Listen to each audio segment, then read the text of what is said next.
Iglesia Cristiana La Familia presenta un mensaje a la luz de la palabra. Con el pastor Bernardo Ríos. A continuación.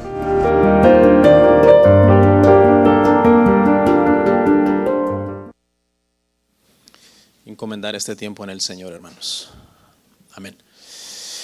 Dice la palabra del Señor así, hermanos, Romanos capítulo 10, versículo 9 y 10. Que si confesares con tu boca que Jesús es el Señor y creyeres en tu corazón que Dios le levantó de los muertos, serás salvo. Porque con el corazón se cree para justicia, pero con la boca se confiesa para salvación. Vamos a orar. Señor, muchas gracias por permitirnos estar en este lugar para darte la gloria, la honra, el poder, Señor, que solamente tú te mereces. Reconocemos que nuestra necesidad de ti es la necesidad más grande que como seres humanos tenemos, Padre. Al punto que nadie en esta tierra puede vivir si no fuera porque tú, Señor, nos sostienes, nos das vida. Danos en este día tu palabra, que nuestras mentes, Padre, puedan ser iluminadas con la luz de tu palabra, nuestros corazones puedan ser encendidos con el fuego de tu palabra. Que nuestra obediencia, Señor, sea desafiada por medio de lo que aprenderemos hoy para llegar a ser más como nuestro Señor Jesucristo, nuestro ejemplo supremo, Señor. Amén.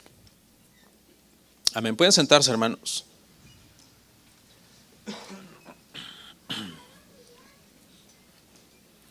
Hermanos, el día de hoy vamos a hablar de un tema que le puse por título: necesitamos una confesión de fe. Necesitamos una confesión de fe. Una de las cosas, hermanos, que constantemente nos preguntan las personas sobre la iglesia es a qué denominación pertenecemos o a qué confesión de fe nos adherimos como iglesia. Y esto, hermanos, es muy normal, porque las personas hacen estas preguntas tratando de investigar la iglesia a la que van a ir. Quieren saber, entonces dicen, antes de que yo vaya a perder mi tiempo allí, primero me gustaría saber de qué denominación son y en qué creen. De hecho, algunas iglesias, sabiamente para ahorrar tiempo, lo que hacen es publicar sus confesiones de fe en sus websites, en sus sitios de internet. Entonces la gente entra al sitio de internet de la iglesia, ve a qué denominación pertenece, ve a qué confesión de fe se adhiere y entonces ya decide si va a ir o no. Porque prácticamente al leer la declaración de fe de la iglesia se da cuenta de muchas cosas de esa iglesia. En qué creen, pueden determinar cómo va a ser el culto. Por ejemplo, si entran al website y dice, somos una iglesia pentecostal, neopentecostal, carismática, la gente automáticamente ya sabe cómo es el servicio, cómo es la reunión. Si el website dice, somos una iglesia bautista, pues igual la gente dice, ya más o menos tenemos una idea cómo va a ser su servicio. O si hay iglesias que dicen, somos una iglesia histórica, reformada, y tenemos un culto ortodoxo como hace 400 años, entonces la gente dice, ¿será que quiero ir ahí? O sea, según yo entiendo que es el culto de estos hermanos, ¿vale la pena ir? ¿Quiero ir? ¿Quiero estar en esa reunión o no quiero estar en esa reunión? Después de leer la confesión de fe, ya la gente puede saber, decir, bueno, esta iglesia no voy a ir porque en esta iglesia son premilenialistas y yo soy amilenialista, por decir algo. O viceversa, pueden decir, en esta iglesia son amilenialistas, pero yo soy premilenialista o postmilenialista. Le estoy comentando algunas doctrinas de escatología, ¿no? Estas posturas acerca de cómo serán las cosas al final cuando Cristo vuelva. Y ya en base a eso la gente dice, yo creo que no voy a ir ahí porque no estoy de acuerdo en este punto. Igual podrían ver en la confesión de fe si esta iglesia enseña que la salvación se pierde o no se pierde. Y ya en base a eso podrían decir, no estoy de acuerdo con lo que ellos creen en este tema. Así que sigue buscando en internet otra iglesia hasta que encontremos una que más o menos se cuadre, ¿no? Entonces, hermanos, el día de hoy mi propósito es, espero lograrlo, y lo que quiero hacer el día de hoy, hermanos, es, en primer lugar, que aprendamos qué son las confesiones de fe, por qué son necesarias, porque le comento que las iglesias las tienen y hasta las publican en sus sitios de internet. ¿Qué es una confesión de fe? ¿Por qué son necesarias? ¿Por qué son importantes? Amén. Y lo quiero lograr por medio de estos 3 puntos, que Dios me ayude. ¿Okay? Este es el bosquejo de nuestro sermón hoy.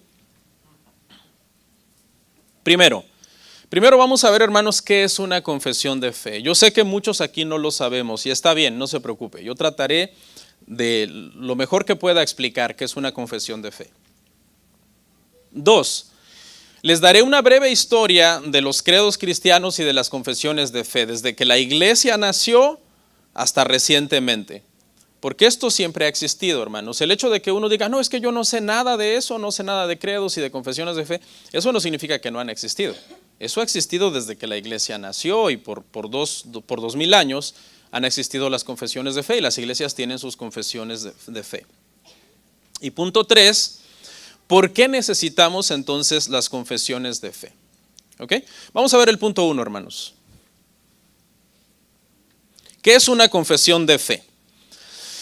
Le voy a dar una definición bien sencilla, hermanos. Una confesión de fe, hermanos, es una serie de declaraciones que se escriben en ciertos documentos, y esa serie de declaraciones o cosas que una iglesia está confesando diciendo en esto creemos, son entonces cosas a las que esa iglesia se adhiere. La iglesia dice, nosotros nos suscribimos a estos credos, a estas confesiones. Esto es lo que creemos con respecto a este tema, con respecto a aquel otro tema, etcétera. Se definen en un tema X.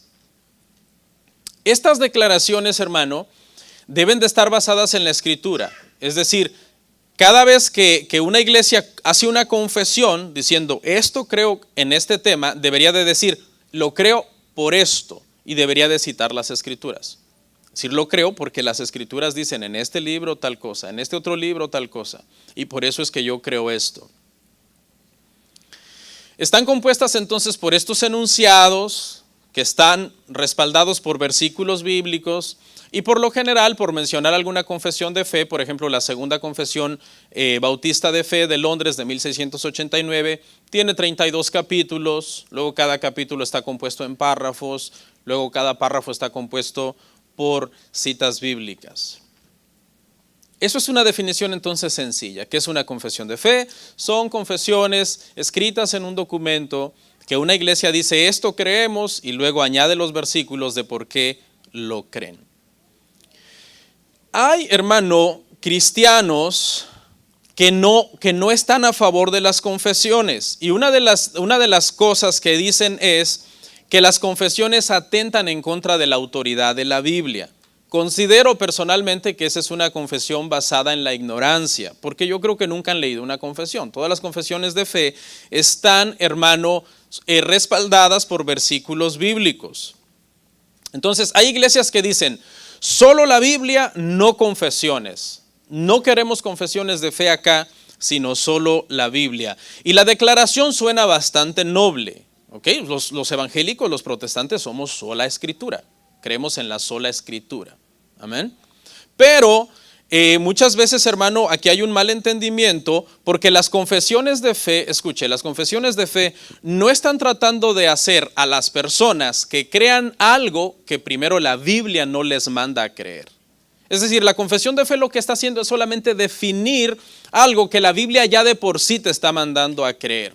Entonces las confesiones tratan no de ser antibíblicas, sino de basarse en las Escrituras. Pero hay cristianos que dicen no, confesiones no solo Biblia. Y suena noble, pero mi propósito el día de hoy en este sermón es que usted entienda que todos somos confesionales, querramos o no. Y lo vamos a ver. Hay otros que dicen, hay personas, hermano, que cuando oyen estas tres palabras se asustan.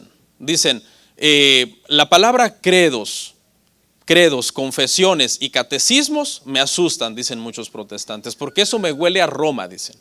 Eso me huele a Roma. Y no es cierto, esas palabras, Roma no son dueños de esas palabras. Esas palabras han sido usadas históricamente, hermano, por los protestantes y por la iglesia por siglos. Entonces, pero como ya alguien te comienza a hablar de confesiones, de credos, de catecismos, automáticamente la gente se cierra y rechaza eso. Yo lo que le quiero pedir de favor es que no haga eso todavía hasta que terminemos el sermón. Que me dé el beneficio de la duda de poder demostrarle que de la misma manera que la semana pasada les expliqué que hay gente que también le pasa eso con la palabra liturgia, no sé si se acuerda, que lo expliqué la semana pasada. La gente oye la palabra liturgia y dice, no, eso me huele a incienso, eso me huele a campanillas que va sonando el sacristán y los monaguillos. Y les expliqué que no, que liturgia es una palabra que siempre se había usado aún antes en el contexto no religioso, que después se comenzó a usar en el contexto religioso. En ese mismo sentido, las palabras credo, catecismos o confesiones siempre se han usado y Roma no es dueña de esas palabras. Los evangélicos, los protestantes, podemos usar legítimamente esos términos. La confesión lo que hace, hermanos, es sistematizar entonces lo que la Biblia enseña. Lo sistematiza por medio de declaraciones cortas, lo respalda con versículos bíblicos y de esa manera la iglesia puede, en primer lugar, tener más claro lo que cree. En segundo lugar, incluso usted puede hasta memorizar las confesiones. Usted puede memorizar las sentencias y declaraciones de lo que una iglesia cree y la iglesia se deja como de ambigüedades. Algo ambiguo es algo que no es claro. Es algo, alguien dice algo y tú dices, no entendí qué dijo. No sé si dijo que sí o que no. Entonces la confesión lo que hace es acabar con la ambigüedad. Por ejemplo, ¿la Biblia es la palabra de Dios? ¿Sí o no? La confesión te dice sí, punto. Y te da un montón de declaraciones y de versículos bíblicos de por qué la Biblia es la palabra de Dios. Luego, ¿Cristo es Dios? ¿Sí o no? La confesión lo que hace es llevarte a todos los pasajes que habla acerca de la deidad de Cristo y decirte, sí, Cristo es Dios. ¿Dios es una trinidad o no es una trinidad? La confesión lo que hace es agarrar todos los pasajes que habla de que el Señor es uno en esencia, tres en persona y demostrarte que Dios es una trinidad. La palabra trinidad no está en la Biblia, está en las confesiones. ¿Ok? La salvación es por gracia por medio de la fe, sí o no. Y la confesión te dice sí. Y no necesitas obras. La iglesia es importante, sí o no. Y la confesión te dice sí.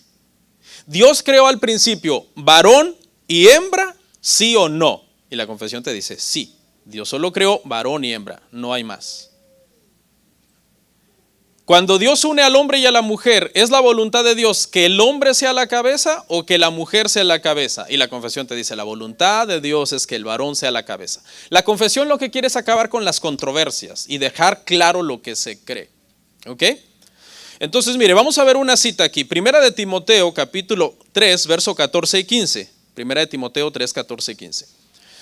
Le dice Pablo a Timoteo, esto te escribo, aunque tengo la esperanza de ir pronto a verte, para que si tardo sepas cómo debes conducirte en la casa de Dios, que es la iglesia del Dios viviente, columna y baluarte de la verdad.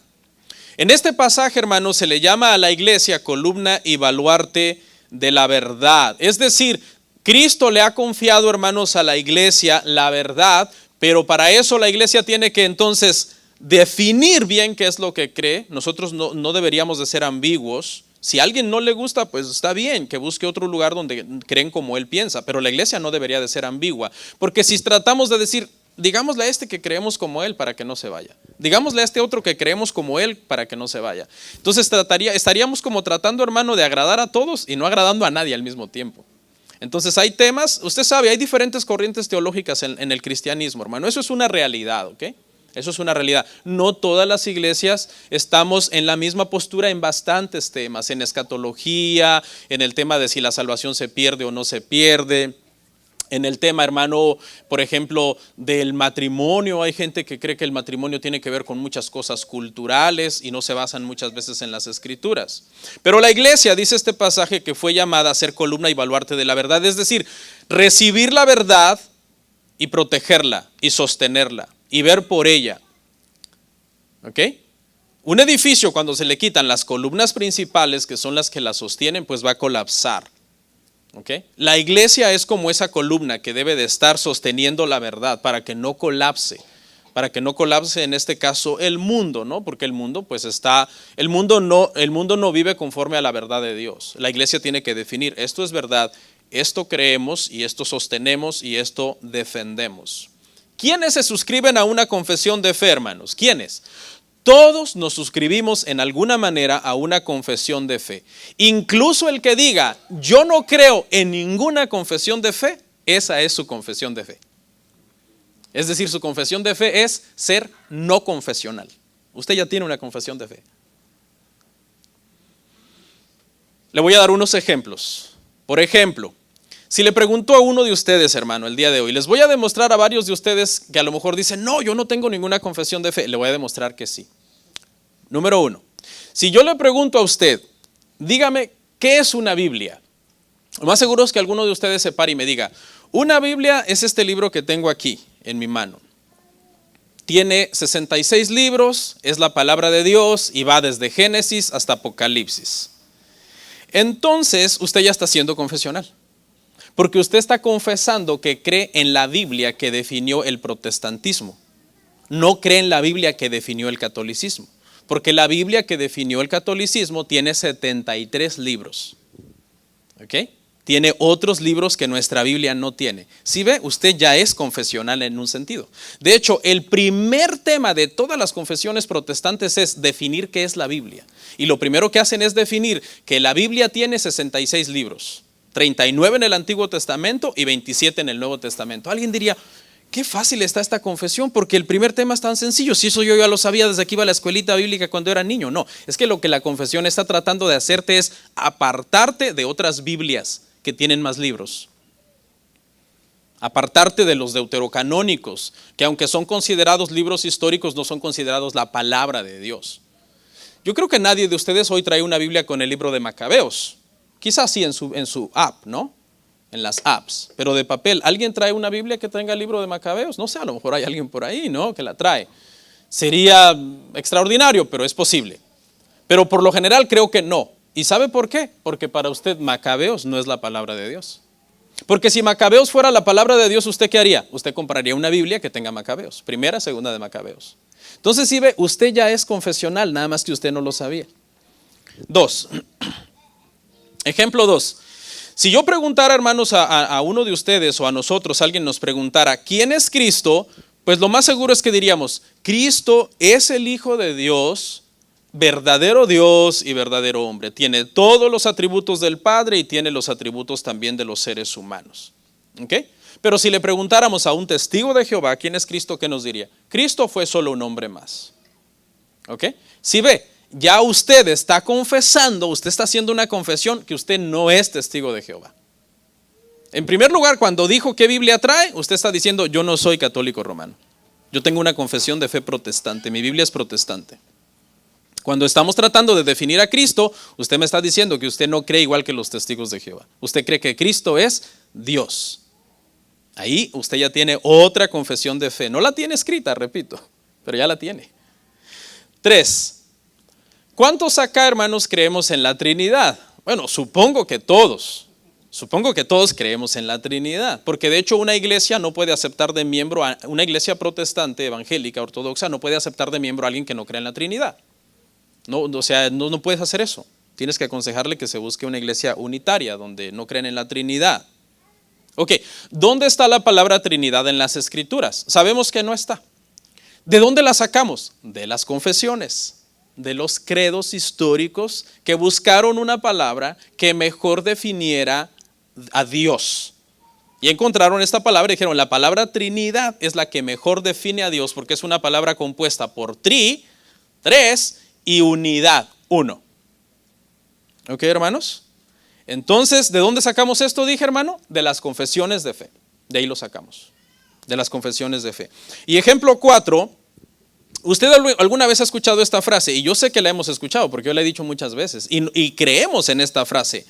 La Biblia es nuestra máxima autoridad en temas de fe y conducta. ¿Cuántos han escuchado esa frase? Por lo menos alguna vez en su vida. Yo he escuchado esa frase. ¿Y qué decimos cuando oímos esta frase? La Biblia es nuestra máxima autoridad en temas de fe y conducta. ¿Qué gritamos los protestantes? ¡Amén! ¿Y dónde está eso en la Biblia? ¿Dónde está esa frase en la Biblia? Esa frase no está en la Biblia. ¿Dónde está? Está en las confesiones de fe históricas que han llegado a esta conclusión. La Biblia es la última autoridad. Por eso nosotros no creemos que la iglesia es la última autoridad, sino las escrituras es la última autoridad. ¿Ok? Vamos al punto 2, hermanos. Espero que haya yo podido definir satisfactoriamente qué es una confesión de fe. 2. Historia de los credos y confesiones de fe. Aquí es donde vamos a analizar un poquito nuestro pasaje que usamos de base, ¿no? Si no, ¿para qué lo traje? Romanos 10, 9 al 10. Romanos 10, 9 al 10. Que si confesares con tu boca que Jesús es el Señor y creyeres en tu corazón que Dios le levantó de los muertos, serás salvo. Porque con el corazón se cree para justicia, pero con la boca se confiesa para salvación. Hermanos, se cree que este fue el primer credo cristiano, ¿ok? Esta fue la primera confesión cristiana. ¿Cuál? Jesús es el Señor. Este fue el primer credo que comenzó a definir a los que eran cristianos de los que no eran cristianos. Se dice históricamente que para que alguien se pudiera bautizar en la iglesia cuando se convertía, tenía que hacer esta confesión de fe. Jesús es el Señor. Acuérdese en qué contexto se tenía que hacer esta confesión. Sí se acuerda, ¿verdad? En el contexto de que en ese entonces, en el siglo I, ¿quién se decía que era el Señor? El César, ¿verdad? Se decía que el César era el Señor y algunos le quemaban incienso porque de repente había césares que les gustaba que los adoraran, que les rindieran culto prácticamente. Entonces, hermano, este credo no era cualquier credo. No era decir, Jesús es el Señor y tan campante como si nada. ¿Qué te llegaba a costar este credo? La vida. ¿A quién le costó la vida? Por ejemplo, en la Biblia tenemos al primer mártir cristiano, Esteban. ¿Qué dijo Esteban a los judíos? Él es el Mesías, o el Cristo, o el Señor. ¿Y qué le costó eso a Esteban? La vida. El primer mártir que aparece en las Escrituras, un mártir muy temprano, Policarpo. ¿Qué le dijeron a Policarpo? Confiesa que el César es el Señor. Si nada más tienes que ofrecerle incienso y ya te salvas. Era un anciano, dice la historia, de 86 años de edad. Y Policarpo dijo, toda la vida el Señor ha estado conmigo, nunca me ha abandonado y yo no pienso ahora negar a mi Señor. Así que yo no puedo decir que César es el Señor, sino que Cristo es el Señor. ¿Y qué le pasó a Policarpo? ¿Alguien conoce la historia? Fue quemado en una hoguera por esta confesión de fe. Porque las confesiones de fe nos llaman a definirnos en lo que creemos y entonces debemos de estar dispuestos a defender lo que creemos. Hoy ya nadie nos va a pedir que defendamos nuestra confesión de fe con la vida, la verdad, en este lado del mundo, por lo menos. Nadie nos va a pedir eso. Es más, hay gente que de repente era bautista y se suscribía a la de Londres y después dice, yo creo que me hago presbiteriano. Y se hace presbiteriano, deja una confesión y se suscribe a la de Westminster, que es de los presbiterianos. Y ya no le costó la vida, ¿no? Simplemente quizás, no sé, algo le pasó. Se convirtió al presbiterianismo.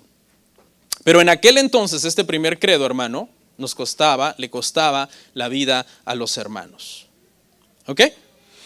Después de este credo, hermanos, que fue el primer credo cristiano, vino un segundo credo cristiano que es el credo de los apóstoles. El credo de los apóstoles. Un cristiano temprano que se llamaba Rufino se lo atribuyó a Felipe. ¿Se acuerda quién era Felipe? Aquel que le dijo al Señor en Juan 14, muéstranos al Padre y nos basta. ¿Se acuerda de él?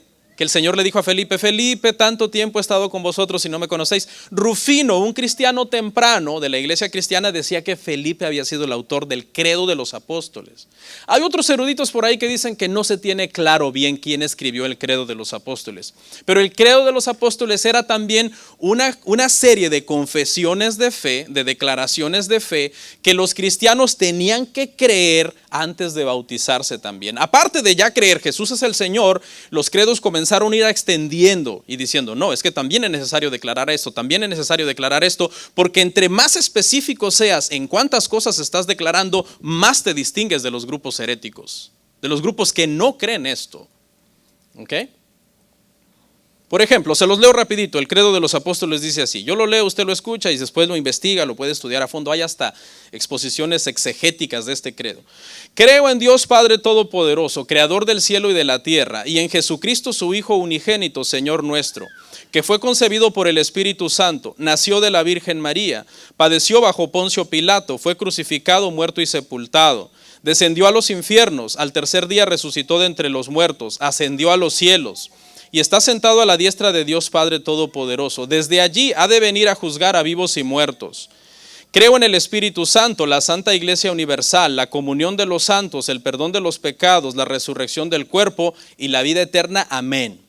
Ahora, este credo en el contexto que se escribió, hermano, en el siglo I, siglo II, necesita ser matizado porque los protestantes somos alérgicos a ciertas palabras que el credo menciona.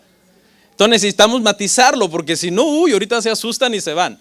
Entonces hay que entender el contexto. Por ejemplo, este credo, hermano, tenía como propósito aclarar 4 cosas. La primera, ¿quién es Dios? La segunda, ¿quién es Cristo? La tercera, ¿qué es la salvación? Y la cuarta, ¿qué es la iglesia? Entonces, basado en esos 4 objetivos, se hicieron una serie de declaraciones. Pero mire, estos términos son los que voy a matizar para que usted los entienda en su contexto. Primero, cuando dice que Jesús nació de la Virgen María, ¿es eso verdad? Sí.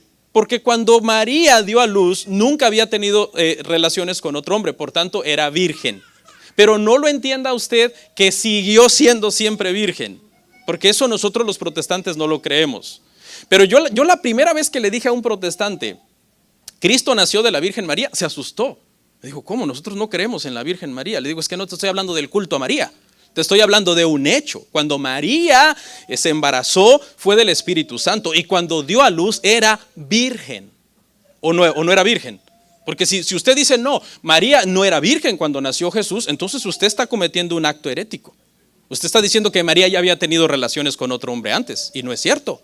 Porque ella nunca había tenido relaciones con nadie. Jesús nació de María virgen. Segundo término que hay que matizar, que Jesús descendió a los infiernos. La palabra original es infernos y no se refiere al lugar donde van las almas a ser atormentadas.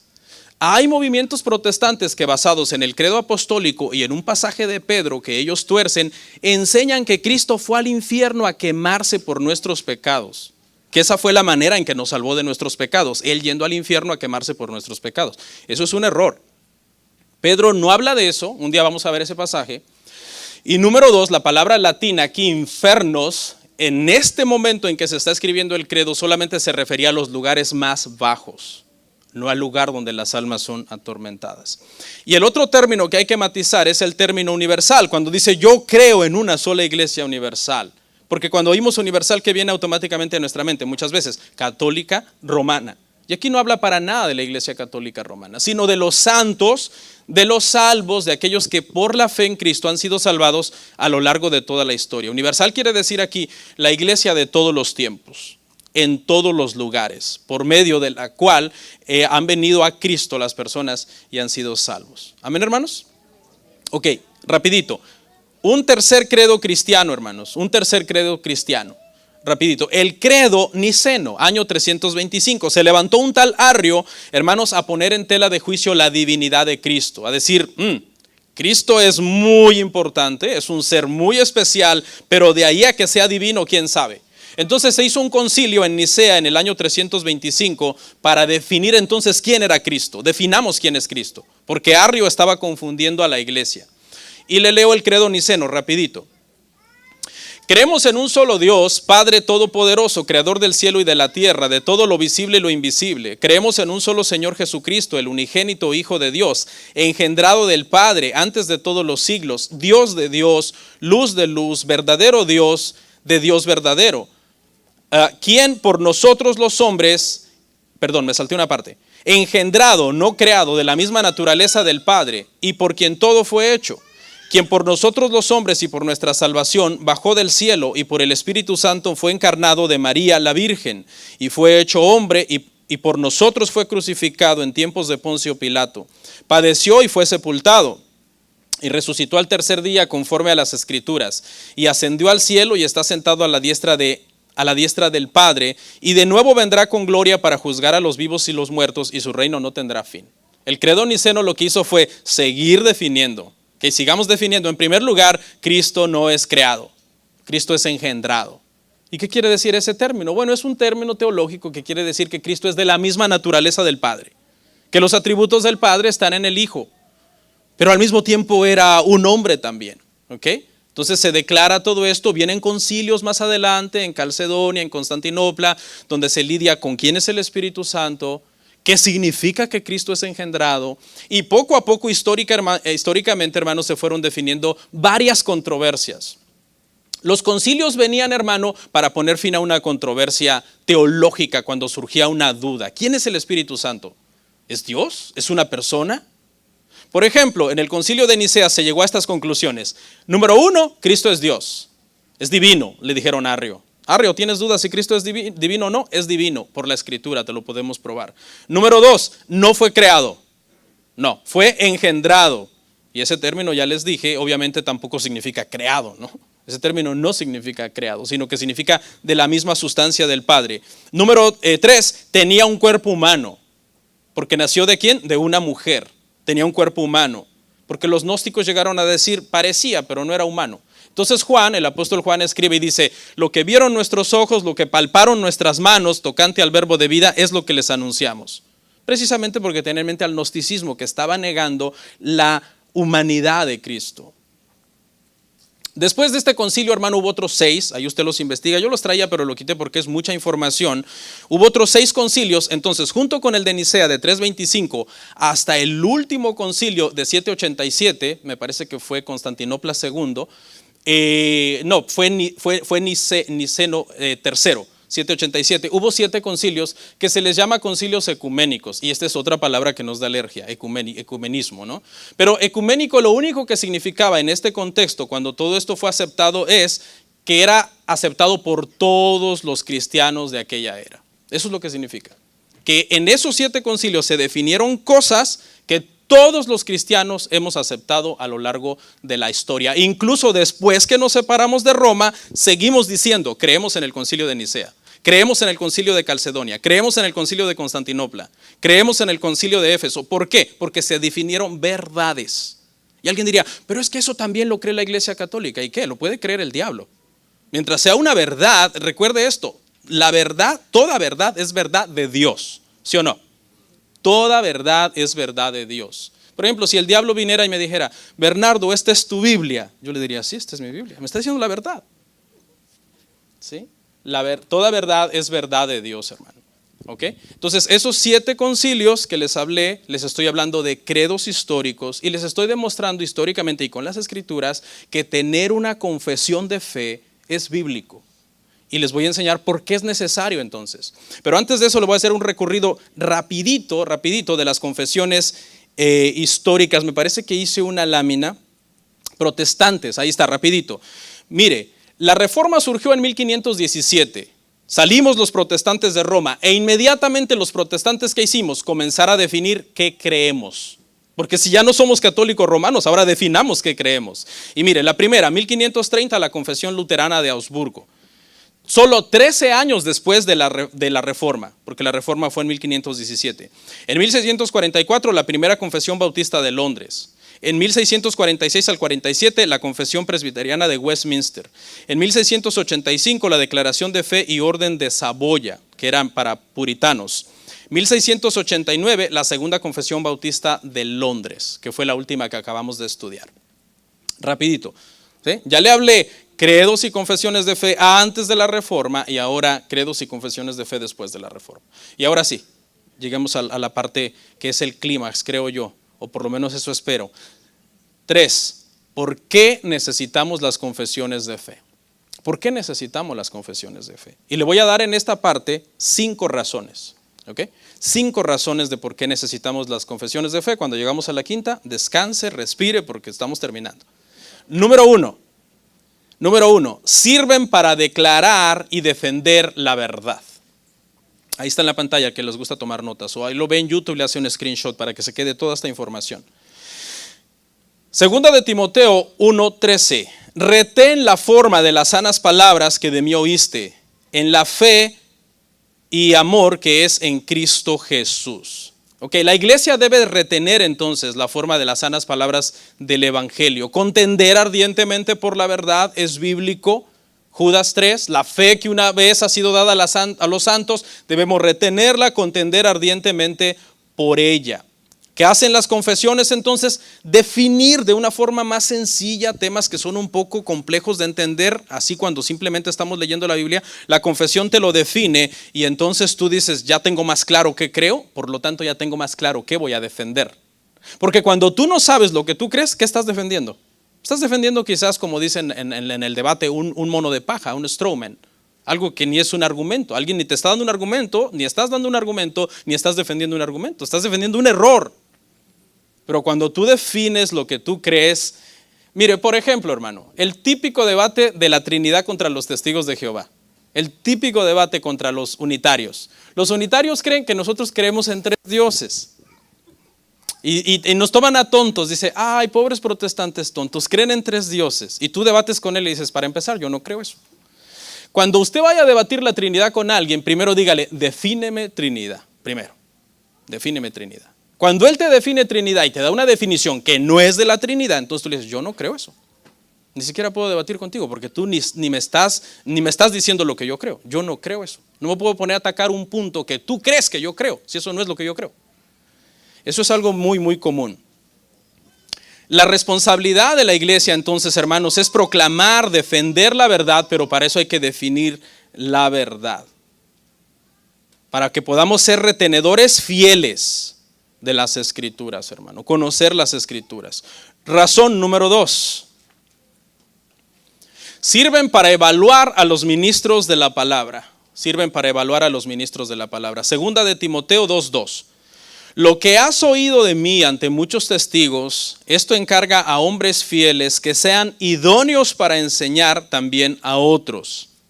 ¿Ok? ¿Cómo sabemos, hermano, que alguien nos está diciendo la verdad, hermano? Hay gente que tiene este concepto. Dice, yo en mi casa recibo a cualquiera con tal que me venga a hablar de Diosito, ¿no? Un día le llegan los mormones, otro día los testigos de Jehová, otro día los adventistas, otro día los romanistas, otro día los protestantes. Reciben de todo. Dice, con tal que me vengan a hablar de Diosito. No, aquí dice, hermano, que el predicador debe de ser un hombre fiel, ¿ok? Que sea idóneo para enseñar también a otros.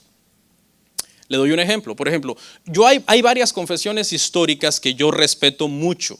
Si yo invitara a predicar aquí a alguien que me dijera, yo me suscribo a tal confesión de fe, yo quitadísimo de la pena lo dejo predicar. Sin ningún problema. Yo sé que en ningún momento va a contradecir lo que creemos. Porque cree exactamente igual que nosotros en los temas esenciales del cristianismo. Entonces, hermano, una confesión de fe nos ayuda a evaluar a los predicadores de la palabra. ¿Ok? ¿Qué es lo que este hombre cree con respecto al cristianismo? Un buen pastor, hermanos, un buen predicador en sí debe de ser buena persona, obviamente. Debemos de ser joviales, amenos, amables, amar a la gente, etcétera. Pero eso no es en sí lo que define a un buen pastor. Porque yo puedo ser muy amable y no estar predicando la verdad. En sí lo que define, hermano, a un buen pastor, a un buen predicador, es lo que cree y lo que enseña. Eso es lo que define realmente a esta persona. Porque la Biblia, hermano, prohíbe que usted esté oyendo a personas que no le están hablando el evangelio. Ni lo recibáis en casa, dice la palabra. Pero ¿por qué lo reciben muchas veces las personas? Porque no saben lo que creen, no tienen una confesión de fe para evaluar entonces a los ministros, hermano. Por eso las iglesias, hermanos, sí debemos de invitar gente a predicar acá, eso no tiene ningún problema, pero debemos de saber qué creen, para poderles invitar con confianza a predicar y a exponer las Escrituras, hermanos. Bueno, vamos a ver la razón 3, hermanos. Las confesiones de fe sirven también para proteger la unidad de la iglesia. Para proteger la unidad de la iglesia. Efesios 4:3. Solícitos en guardar la unidad del Espíritu en el vínculo de la paz. Hermanos, si todos como miembros de la iglesia nos suscribimos a una confesión de fe, tenemos las mismas definiciones de qué es la Trinidad, las mismas definiciones de qué es Cristo, quién es Cristo, las mismas definiciones de qué es el matrimonio, las mismas definiciones de qué es la iglesia, las mismas definiciones conforme a la segunda venida de Cristo y cómo se van a dar esos eventos al fin de los tiempos, etcétera. Eso es una iglesia unida, hermano. no pasa tanto. La unidad es bueno amarnos y invitarnos a tomar café con pan, etcétera. En esta parte siempre digo invíteme. Pero la unidad va más allá de eso, hermano. La unidad verdadera espiritual debe de estar basada en la verdad, en que creemos la verdad y defendemos la verdad. Entonces, una confesión de fe nos ayuda, hermanos, a definir y a cuidar la unidad de la iglesia, hermano. Esa es la verdadera unidad. Aquí surgen unas preguntas. Yo no podría adorar de limpia conciencia con alguien que cree que Cristo no es Dios. ¿Usted lo haría? Yo no lo haría. Por ejemplo, si alguien llegara aquí y dijera, yo no creo que Cristo es Dios, para empezar no le aceptamos de miembro, para empezar. Pero supongamos que no tuviéramos un filtro de membresía y que aceptamos a cualquiera. Entonces yo no podría sentirme bien con ese hermano. Yo estaría en constante contienda espiritual con ese hermano. Esa contienda es bíblica, que contended ardientemente por la fe. La contienda personal es la que la Biblia prohíbe. El siervo de Dios no sea contencioso, sino amable para con todos, apto para enseñar, etc. Pero lo que más coraje nos debe causar es cuando alguien no cree las verdades de la Escritura o las verdades históricas que se han definido a través de los siglos. Por ejemplo, usted podría tomar la cena de limpia conciencia con alguien, la Santa Cena, que define la Santa Cena diferente de usted, que dice, no, en este momento cuando el pastor oró por el pan y el vino, ya es literalmente el cuerpo y la sangre de Cristo. Yo no podría hacerlo de limpia conciencia. Entonces, en ese sentido, hermano, definir qué se cree en cuanto a todos estos temas ayuda a cuidar la unidad de la iglesia. Si tuviéramos 5 personas para bautizar y uno de ellos fuera unitario y me dijera, yo me voy a bautizar con los otros 4, pero a mí, por favor, solo en el nombre de Jesús, no de la Trinidad, no le podríamos bautizar. Entonces, la verdadera unidad, hermanos, tiene que estar basado en la verdad, en lo que creemos como iglesia. Mire lo que dice Romanos 16, 17. Romanos 16, 17. Mas os ruego, hermanos, que os fijéis en los que causan divisiones y tropiezos en contra de la doctrina que vosotros habéis aprendido y que os apartéis de ellos. La Biblia es radical, hermano. Dice, si hay alguien que está cuestionando lo que a ti se te ha enseñado, basado en las Escrituras, y que tú de buena conciencia has abrazado como una verdad bíblica e histórica, y esa persona está constantemente tratando de desviarte de esa verdad, apártate de esa persona, dice el apóstol Pablo a la iglesia de Roma. ¿Ok? Pero para eso, repito, tenemos que definir entonces lo que creemos. Mire la importancia de tener una confesión como iglesia, hermano. Nosotros nos podríamos ahorrar un montón de trabajo en nuestra membresía si cuando alguien llega y se quiere hacer miembro de la iglesia le decimos, esta es nuestra confesión de fe, léala. Si de buena conciencia se puede suscribir, después le damos seguimiento y lo recibimos. La lee y dice, no me suscribo, no le podemos recibir. Eso es unidad de la iglesia. Eso es cuidar la unidad de la iglesia. Porque cuando recibimos a cualquiera, hermano, que cree muchas cosas que no se apegan a lo que la iglesia cree, eso produce división. Y esa confesión, hermano, protegería a la iglesia, pero también protegería a la persona. Porque la persona quizás al leer el documento dice, no, yo no creo nada de esto. ¿En dónde me estaba yo metiendo? Me estaba yo metiendo en esta iglesia donde creen esto, esto y esto, me voy. Entonces es bien para la iglesia que tenga su confesión de fe y bien para los que están buscando una iglesia, porque deberían de ser conscientes, me voy a ser miembro de esta iglesia de buena conciencia. Todos, hermanos, deberíamos de estar en una iglesia como miembros de buena conciencia, es decir, en paz y verdad, con esa unidad. 4, sirven para mantener el orden y la disciplina en la iglesia. 4, sirven para mantener el orden y la disciplina en la iglesia. Mateo 18, 15 al 20. Por tanto, si tu hermano peca contra ti, ve y repréndele, estando tú y él solo. Si te oyere, has ganado a tu hermano, mas si no te oyere, toma aún contigo a 1 o 2, para que en boca de 2 o 3 testigos conste toda palabra. Si no los oyere a ellos, dilo a la iglesia, y si no oyere a la iglesia, tenlo por gentil y publicano. De cierto os digo que todo lo que atéis en la tierra será atado en el cielo, y todo lo que desatéis en la tierra será desatado en el cielo. Otra vez os digo que si 2 de vosotros se pusieren de acuerdo en la tierra acerca de cualquier cosa que pidieren, les será hecho por mi Padre que está en los cielos. Porque donde están 2 o 3 congregados en mi nombre, allí estoy yo en medio de ellos. Entonces, la confesión, hermano, ayuda a definir, por ejemplo, ¿Cuáles son los pecados por los que vamos a disciplinar? ¿Qué vamos a hacer con el que se disciplinó? ¿Cuál es el proceso que se va a seguir? Cuando la iglesia tiene claras estas cosas, hermano, y surge un pecado en la iglesia, solamente se sigue el protocolo. Ya no surgen que murmuraciones, que divisiones, que ahora qué vamos a hacer, que o lo protegemos o lo denunciamos o no, porque la iglesia ya tiene claro.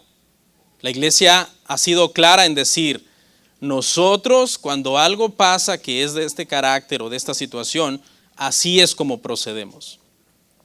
En sabiduría, ¿verdad? En un gobierno, en autoridad dentro de la iglesia, definimos, esto es pecado, de acuerdo a las escrituras, estos pecados se disciplinan, estos no. ¿Usted está de acuerdo conmigo en que hay pecados que no se disciplinan, verdad? Porque si no todos estaríamos disciplinados. ¿Quién no ha pecado? Nunca. Okay. Estos pecados se disciplinan, estos no se disciplinan. Estos pecados se exponen públicamente y se denuncia delante de toda la congregación, estos no. O este es el proceso. El pecado amerita que primero lo hagamos en un círculo pequeño y protejamos al que pecó. O el pecado amerita que lo hagamos en un círculo más grande y lo descubramos hasta donde sea necesario porque hay terceros envueltos. O el pecado amerita y se ha hecho un escándalo que lo digamos el domingo delante de todos los miembros. ¿Quién nos ayuda? ¿Quién nos da sabiduría para eso? Las escrituras. Y nosotros tenemos que definir eso en confesiones.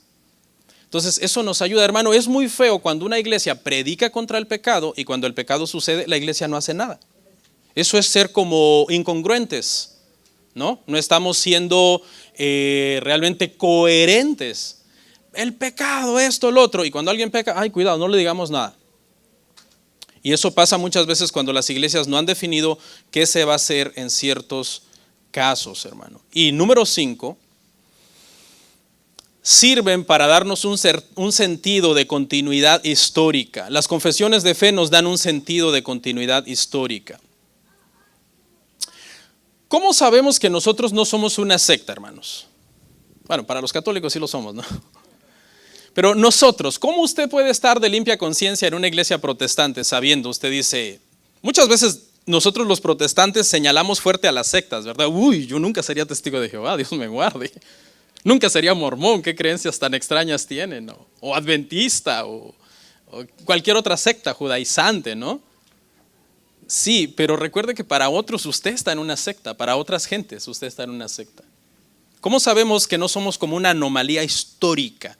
Que en el transcurso en que la iglesia iba avanzando, de repente sucedió. Por ejemplo, los testigos de Jehová, los mormones, son anomalías históricas, ¿no? Los mormones. Un día José Smith sale a orar al bosque y su oración es esta, según la historia.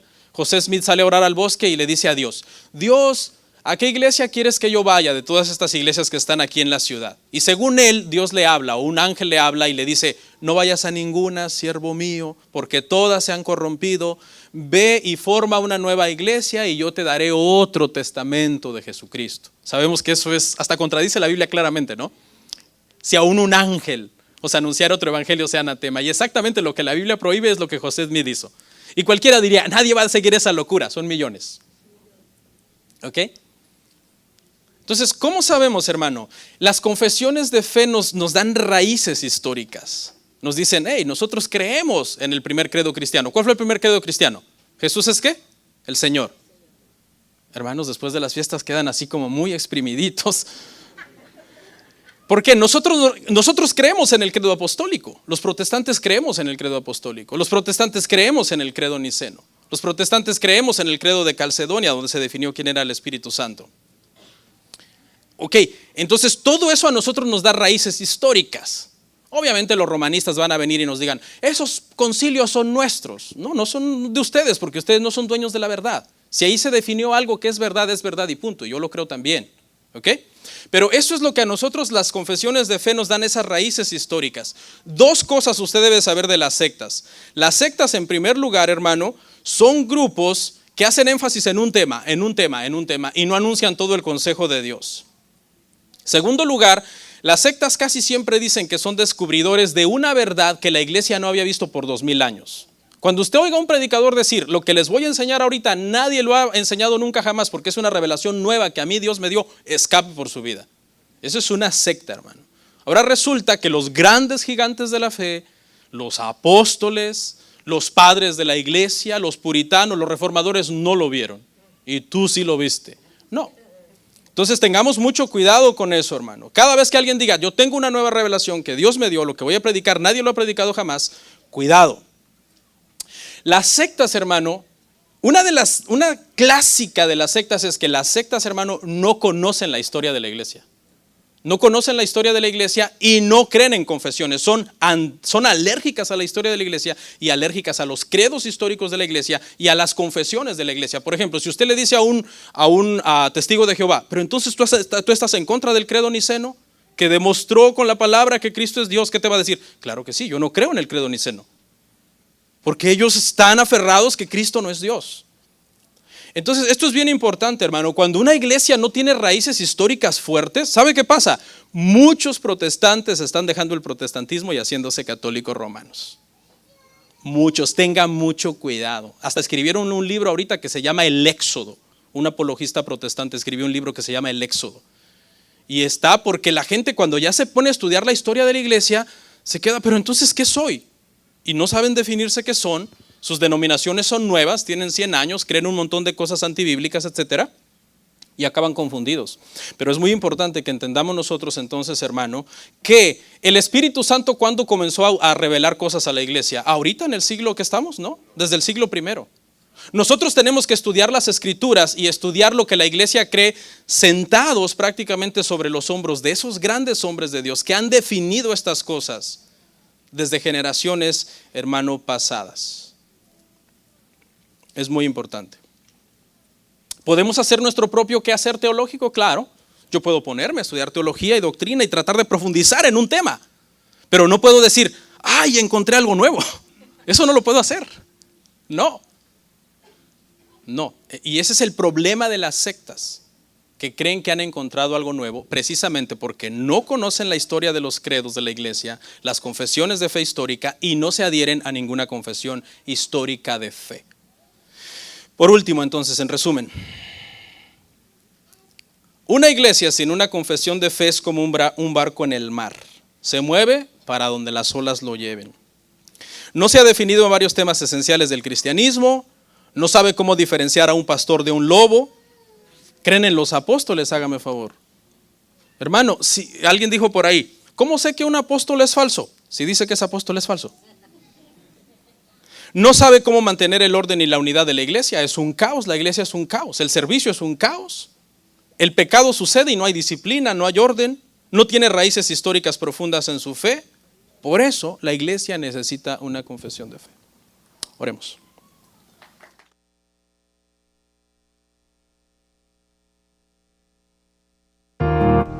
Comparte, suscríbete, dale like. Gracias por tu sintonía.